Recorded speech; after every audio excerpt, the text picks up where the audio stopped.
ಜಿಲ್ಲಾಡಳಿತ ಕಚೇರಿಯ ಆವರಣದಲ್ಲಿ ಡಾಕ್ಟರ್ ಬಿಆರ್ ಅಂಬೇಡ್ಕರ್ ಅವರು 21 ಅಡಿ ಎತ್ತರದ ಕಂಚಿನ ಪ್ರತಿಮೆ ನಿರ್ಮಾಣ ಕಾಮಗಾರಿಗೆ ಶಂಕುಸ್ಥಾಪನೆ ನೆರವೇರಿಸಿದರು. ಕೋಲಾರ ವಿಧಾನಸಭಾ ಕ್ಷೇತ್ರದ ಶಾಸಕರಾದ ಕೊತ್ತೂರು ಜಿ ಮಂಜುನಾಥ್ ಹಾಗೂ ಕೋಲಾರ ಮತ್ತು ಚಿಕ್ಕಬಳ್ಳಾಪುರ ಜಿಲ್ಲೆಯ ವಿಧಾನ ಪರಿಷತ್ ಶಾಸಕರಾದ ಎಂಎಲ್ ಅನಿಲ್ ಕುಮಾರ್ ಹಾಗೂ ಜಿಲ್ಲಾಧಿಕಾರಿ ಮತ್ತು ಹಿರಿಯರ ಮುಖಂಡರ ಸಮ್ಮುಖದಲ್ಲಿ ಕಾರ್ಯಕ್ರಮ ಜರುಗಿತು. ವರದಿ ಚಾಂದ್ ಪಾಷಾ, ಎಬಿ ನ್ಯೂಸ್ ಕನ್ನಡ, ಕೋಲಾರ.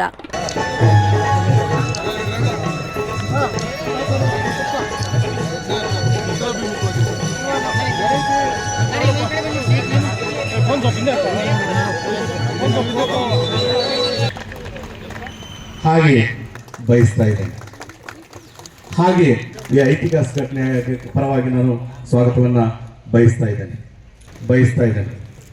ಹಾಗೆ ಉತ್ತರವಾದ ಪಾತ್ರ ಈಗ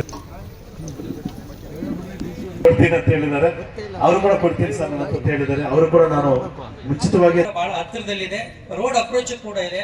ಅಲ್ಲಿ 5 ಎಕರೆ ಜಾಗವನ್ನ ಸದ್ಯದಲ್ಲೇ ಆ ಒಂದು ಇವತ್ತು ಈ ವೇದಿಕೆ ಐತಿಹಾಸಿಕ ಪತ್ರಿಕಾ ಕಾರ್ಯದರ್ಶಿಯಿಂದ ನಮ್ಗೆ ತುಂಬಾ ತೊಂದರೆ ಆಗ್ತದೆ ಸರ್.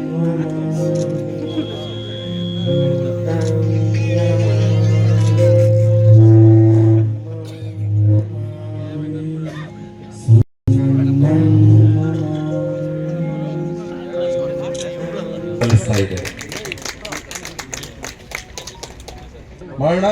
ನಾನು ಹೇಳಿದಾಗೆ ನನ್ನ ಅನುದಾನದಲ್ಲಿ 1 ಕೋಟಿ ರೂಪಾಯಿ ಕೊಟ್ಟು ಅದನ್ನ ಪ್ರಾರಂಭ ಮಾಡ್ತಕ್ಕಂಥ ಕೆಲಸವನ್ನು ಕೂಡ ಮಾಡೋಣ ಅಂತ ಹೇಳ್ತಾ ಇವತ್ತು ನಾವೆಲ್ಲ ಕೂತ್ಕೊಂಡು ಚರ್ಚೆ ಮಾಡಿದ್ವಿ. ಜಿಲ್ಲಾಧಿಕಾರಿಗಳು ಅವ್ರ ಚೇಂಬರ್ ಅಲ್ಲಿ ಚರ್ಚೆ ಮಾಡಿದ್ವಿ ಸರ್. ಅದು ಒಂದೇ ಉತ್ತಮವಾದಂಥ ಕಾರ್ಯಕ್ರಮ ಇದು.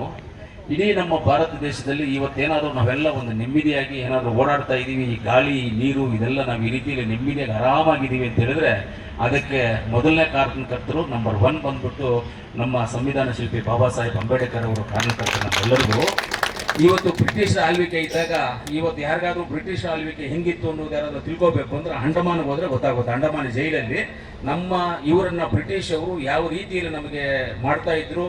ನೇಣ ಹಾಕೋದು, ಏನಾದ್ರು ಮರಣದಂಡನೆ ಹಾಕಿದ್ರೆ ಮರಣದಂಡನೆ ಈ ಜೈಲಲ್ಲಿ ಒಳಗಡೆ ಇರೋರಿಗೆಲ್ಲ ಕಾಣಿಸೋ ತರ ಮರಣದಂಡನೆ ಹಾಕೋರು. ಅಂದ್ರೆ ಇವರೆಲ್ಲ ಆ ಶಕ್ತಿ ಕುಗ್ಗೋಗ್ಬೇಕು ಇವ್ರಿಗೆ ಅಂತ. ಆ ರೀತಿಯಲ್ಲಿ ನಮ್ಮ ಮೇಲೆ ದಬ್ಬಾಳಿಕೆ, ಆ ರೀತಿಯಲ್ಲಿ ನಮ್ಮನ್ನ ಯೂಸ್ ಮಾಡಿಕೊಂಡು ಜೈಲಿಗಳು ಕಟ್ಟಾಕಿ ಏನೇನು ಕೆಲಸ ಕೊಟ್ಟಿದ್ದಾರೆ ಅಂತ ಚರಿತ್ರೆನೇ ಅಲ್ಲಿ ಅಂಡಮಾನ್ ಅಲ್ಲಿ ಮ್ಯೂಸಿಯಂ ಮಾಡಿದ್ದಾರೆ. ಅಲ್ಲಿದೆ ಎಲ್ಲ ಚರಿತ್ರೆ ನೋಡಿ. ಅದನ್ನ ನೋಡಿದ್ರೆ ಕಣ್ಣಲ್ಲಿ ನೀರು ಬರುತ್ತೆ ನಮಗೆಲ್ಲ. ಅಂತ ಒಂದು